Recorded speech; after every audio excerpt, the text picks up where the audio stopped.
महेश जी अपने व्यापार को अपने बेटे राघव के हाथ में सौंप कर निश्चिंत हो गए थे। अब अपना समय सामाजिक कार्यों में बिता रहे थे। पापा, आखिरकार आज हमारी कंपनी ने प्रोजेक्ट को पूरा कर ही लिया। खुश होते हुए राघव महेश जी से बोला, शाबाश, मुझे पता था तुम मेरी कंपनी को बहुत अच्छे से संभाल सकते हो। खूब तरक्की करो, जीते रहो। राघव अपने पिताजी के कमरे में उन्हें आज कंपनी की कामयाबी की बातें बता रहा था। तभी पत्नी शीतल ने आवाज़ दी, सुनिए, आपका खाना लगा दिया है, खा लीजिए, कहकर चली गई। चलिए पापा। कहाँ? खाना खाने। आज आपके साथ खाने का मौका मिला है, दोनों बाप बेटा मिलकर खाएंगे। अरे नहीं, तुम जाओ, शीतल मुझे यहीं दे जाती है, मेरे कमरे में। चलिए ना पापा, देखिए आज पता नहीं कैसे 11 बजे तक घर पर रुका हूँ, वरना तो 8 बजे तक चला जाता हूँ और आते वक्त का कुछ भरोसा नहीं रहता। तो आपके साथ खाए जाने कितना समय हो गया है, आइए ना। अच्छा भाई चलो, कहकर महेश जी उठ खड़े हुए। खाने की टेबल पर पहुंचकर राघव ने शीतल को आवाज़ दी, शीतल, एक प्लेट और। जैसे ही राघव ने खाने से प्लेट हटाई, पापा की आंखों में चमक आ गई। अरे वाह, खीर! महीनों बाद। जीती रहो बहू, जाने कब से मन कर रहा था। क्या? मगर वो तो।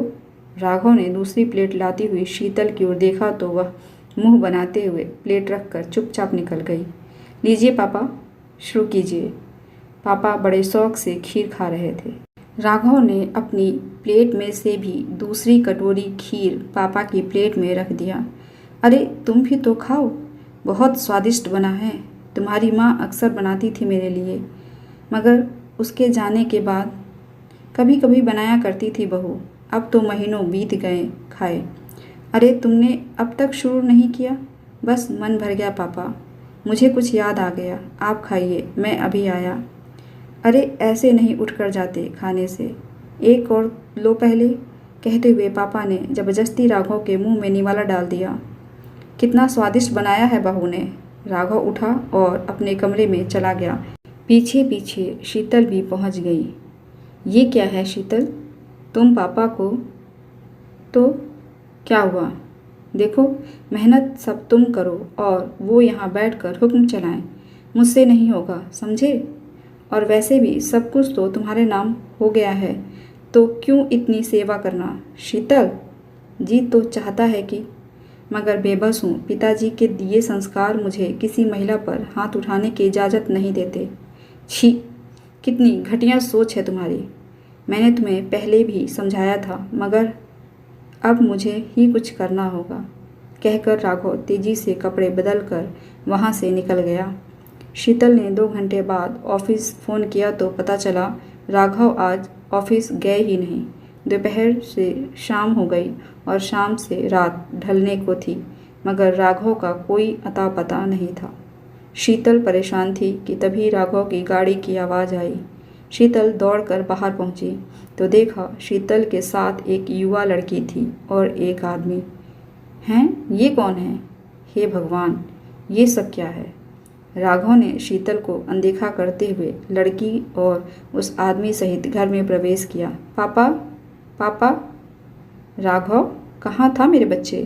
पता है बहू कितनी परेशान थी, तेरा फ़ोन भी बंद था, तू फैक्ट्री में भी नहीं था। कहाँ गया था तू? आपके लिए खीर की व्यवस्था करने। पापा ने बड़े गौर से राघव की ओर देखा। ऐसे क्या देख रहे हैं पापा? ये मीना है, अपने माली काका की बेटी, मेरी बहन। याद है, इसी के साथ बगीचे में मैं खेलता था। पापा जानते हैं, घर में खीर हफ्ते में 3 दिन बनता है और मेरे टिफ़िन में जाता है। मगर आपको, ये शीतल है ना, इसे लगता है आपने ये घर कारोबार मेरे नाम कर दिया तो बस मैं भूल जाऊँ आपको, अपने भगवान तुल्य पिता को। कैसे भूल जाऊँ? मेरी माँ की मृत्यु के बाद आपने दूसरी शादी नहीं की कि मेरा लालन पालन ठीक से नहीं हो पाएगा। दादा दादी ये कहते कहते इस दुनिया से चले गए, परंतु आपका निर्णय नहीं बदला। आपने अकेले ही मेरी परवरिश की। कैसे भूल जाऊं मैं ये सब? आपने अपने सुख की परवाह नहीं की, सदैव मेरे सुख को प्राथमिकता दी। कोई दिल बिना धड़कनों के कभी धड़कता है क्या? तो मैं कैसे भूल जाऊं? इसलिए पापा, मैंने आपके कारोबार इस घर को दोबारा आपके नाम ट्रांसफ़र कर दिया है। आज से आप कंपनी के इस घर के मालिक हैं और ये मीना, मेरी बहन, आज से आपकी देखभाल करेगी, आपके साथ रहेगी, आपको जो भी पसंद होगा बनाकर खिलाएगी। खिलाएगी ना? हाँ राघव भैया, बचपन से आपने साहब जी ने हमारे लिए क्या कुछ नहीं किया। आज भगवान ने मौका दिया है मुझे सेवा करने का, तो मैं पीछे नहीं रहूँगी। मैं पूरा ध्यान रखूँगी साहब जी का। कब तक? और मैं यहाँ हूँ तो? शीतल बीच में बोली।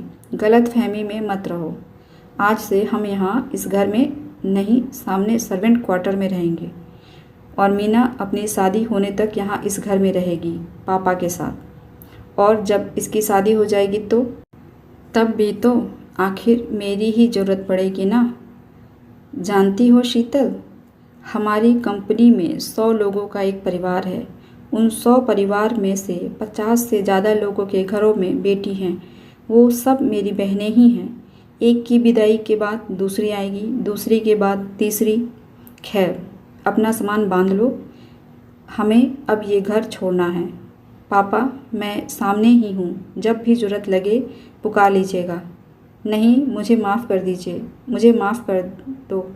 राघव के पैरों में गिरते हुए शीतल बोली। माफ़ी मुझसे नहीं, पापा से मांगो शीतल, शायद पापा तुम्हारे पापों को माफ़ कर दें। पापा जी, मुझसे भूल हो गई। मैं वचन देती हूँ, आज से आपको कभी शिकायत का मौका नहीं दूंगी। मुझे कुछ नहीं चाहिए।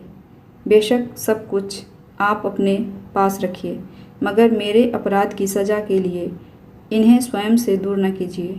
शीतल, उठो बहू, कहकर महेश जी ने शीतल को उठाकर सिर पर हाथ रखते हुए बोला। बेटा, जानता तो मैं भी था खीर तुम अक्सर बनाती हो, मगर कभी इसलिए नहीं कहा क्योंकि मैं बेटे बहू के सुखी जीवन को बर्बाद नहीं करना चाहता था। वरना जो इतनी बड़ी कंपनी चला सकता है वो सब जानता है, उसके कर्मचारी क्या करते हैं, क्या चाहते हैं। और मैं ये भी जानता हूँ, आज तुम्हारी आंखों में ये आंसू नहीं, पछतावा है। मैंने तुम्हें माफ़ किया। और तू मुझे छोड़कर जाएगा, इस घर को छोड़कर? पगले, तुम दोनों तो मेरी सांसें हो, तुम्हारे बिना मैं एक पल भी नहीं जी पाऊँगा। पापा, कहकर राघव महेश जी से लिपट गया। तो इस वसीयत का क्या करना है राघव? फाड़ दो, पापा बोले। और मीना, राघव ने सही कहा, मेरी बच्ची, तेरी डोली यहीं से उठेगी और इस ननद की शादी में उसकी भाभी कोई कमी नहीं रहने देगी, कहकर मीना को शीतल ने गले से लगा लिया। सबके चेहरे खुशी से चमक उठे। आपको कहानी कैसी लगी कमेंट करके ज़रूर बताइएगा। ऐसी ही कहानियाँ सुनने के लिए चैनल को सब्सक्राइब कर लीजिए। मिलते हैं अगली कहानी के साथ। धन्यवाद।